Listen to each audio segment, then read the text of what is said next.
শীতের সবজির জন্য মাটি তৈরির কিন্তু হাতে এখনও যথেষ্ট সময় আছে।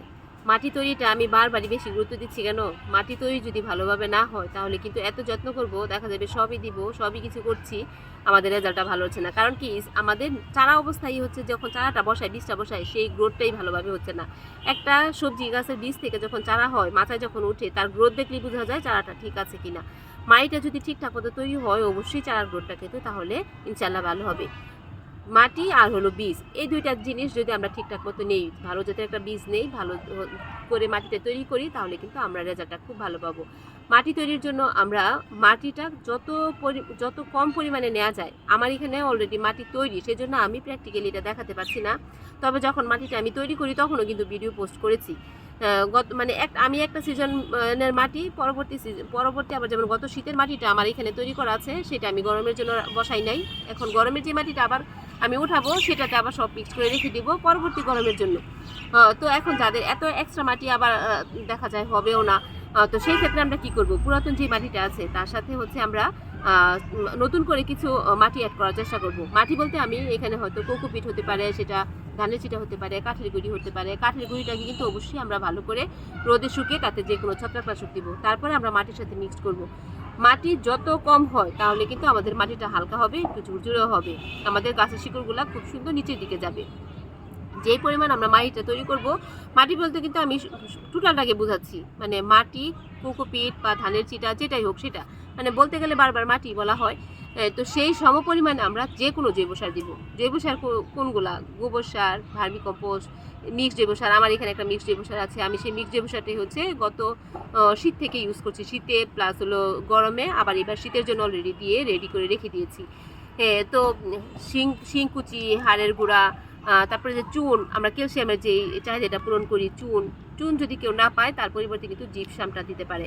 কারণ আমরা শীতের মধ্যে টমেটো দিই, টমেটোর জন্য কিন্তু ক্যালসিয়ামের খুব বেশি প্রয়োজন হয়, সবগুলোর জন্য প্রয়োজন হয়, ক্যালসিয়ামের জন্য টমেটোর জন্য বেশি প্রয়োজন হয়, নয়তো যে টমেটোর নিচে এক ধরনের কালো কালো হয়ে যায়।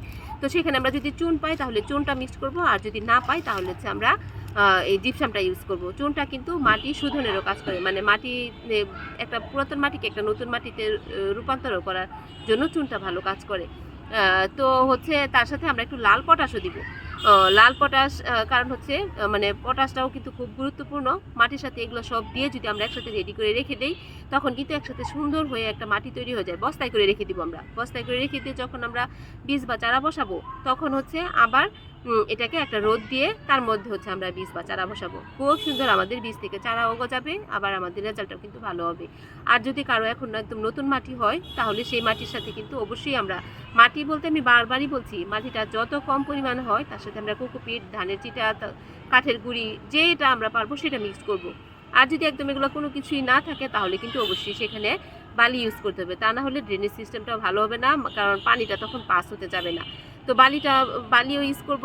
আর প্রত্যেকটা টব বা ড্রামের নিচে ড্রেনেজ সিস্টেমটা অবশ্যই ভালো থাকবে। আমি আমার এখানে কোনো বালি, ইটের খোয়া, এগুলো কিন্তু কোনো কিছু ইউজ করি না, নিচে সম্পূর্ণ একটা স্তর যে কোনো পাতালতা দিই। তাহলে কারণ হচ্ছে কি, ইটের খোয়া, বালি, এগুলো কিন্তু আমাদের টবগুলোকে অনেক ভারী করে। তো এইগুলা দেখা যায় আমরা যারা, বেশিরভাগই আমার মনে হয় ছাদে আমরা মহিলারাই বাগান করি, বেশিরভাগ আমি বলছি, সবাই বলছি না। তো তখন এগুলাকে এক জায়গা থেকে আরেক জায়গায় নেওয়াটা কিন্তু খুবই কষ্টের বিষয়, মানে ভারী হয়ে যায়। সেজন্য আমরা মাটিটাকে যতটুকু হালকা হবে, যে পরিমাণ হালকা করতে পারবো।